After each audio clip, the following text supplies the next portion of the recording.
Hi, my name is Antonio Newton, your local realtor with the Newton Group at Coldwell Banker, and welcome to January 2022 Market Stats.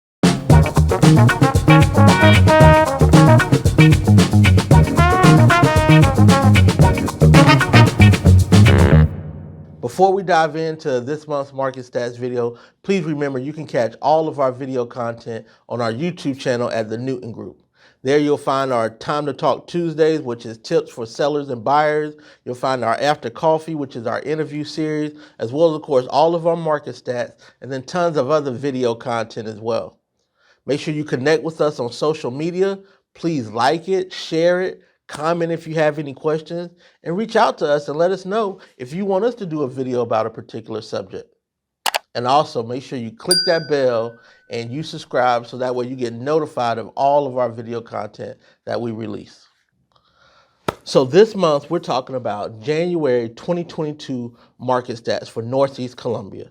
So just as a friendly reminder, that is zip codes 29223, 29229, 29016, which is Blythewood, and then the Richland County portion of Elgin, which is 29045. Now these are only single family residential homes. No patio homes, no commercial buildings, no modular manufactured homes, townhouses, or anything like that. So let's see what we're doing and how we started off this year of 2022.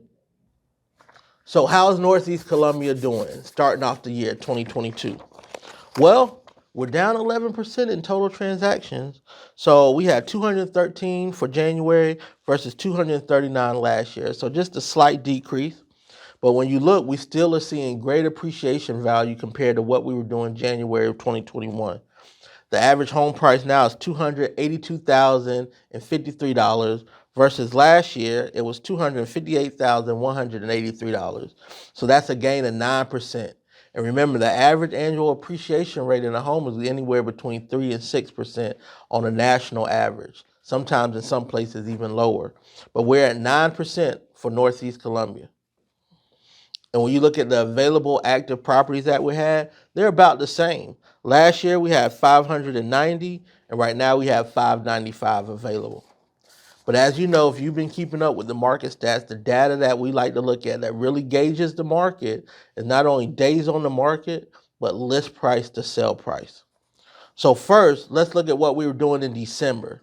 So in December, we were at 100.58% list price to sell price. For that January, we're at 100.53%.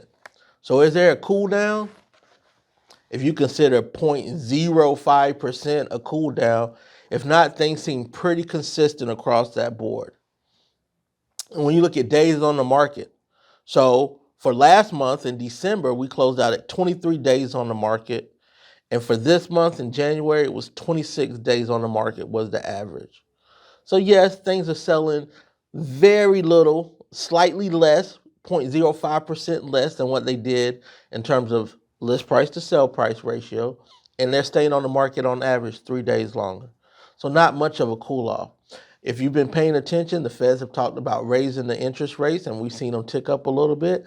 But because of the inventory shortage, as we're about to see in our graph, you can see there is still a high demand for housing. And that's evident in the numbers that people are paying over list price, as well as things are still not even staying on the market for 30 days. So let's look at this month's graph, or chart rather, and let's see how things are being affected. So when you look at this month, still the main areas are going to be that 100 to 400 price point. Look at the amount of pending and closed versus what's active. So you got to think, if we're in a multiple offer situation, look at that 100 to 200 price point. 94 of those properties are pending, 44 closed. So let's say the 94 that are pending, let's say half of those, which would be 94 divided by 2, 45, 47 homes had multiple offers. Those 47 people are fighting over the 16 active properties that we had. We can do the same thing at the 200 to 300 price point.